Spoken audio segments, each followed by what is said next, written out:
ndikuthokozeni kuti simunasankhe kuti iyayi MP wakhoneko ndi wa DPP chitukukosi chipita iyayi. President chitukukosi chimakhala choncho mumadziwa bwino kuti kulikonse inu ndi president wa dziko sinu president wa chiwani chokha iyayi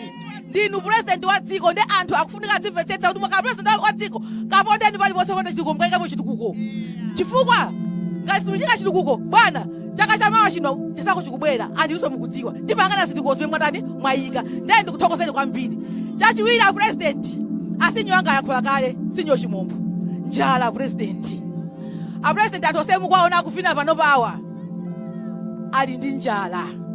mumaletsa tsankho president mwanena kale kuti tipemphe pano zinthu zathu tisazimange anduna atiuza choncho. President inu mube tsankho koma chimene chikuchita ndifuna mudziwa president sanene kobisa iyayi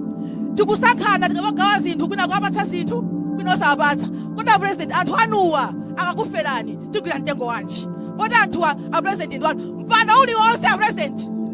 amayika mapando ndi mulungu analola kuti ndiye mukhale mapando nthawi ngati inoyo kuti mafuta amene wawa mwakonze ndi inuyo panopa ndiye tikamalimbana zoti yayi chakuti iyayi president njala ili muno anthu asasankhe makoswese onse musanje muno anja achinanga patu pa 600 musanje anja president andimana kuno president anga kuno chonde bwana wanga akumbukireni anthu anuwa anthuwa ndi anu enieni awa tikachoka kumeneko madzami pa president vuto amadzi uno ndalipo kwambiri tukwika madzami pa titokoze koma progress sikuyenda iyayi chomalizira president Ntayamweyo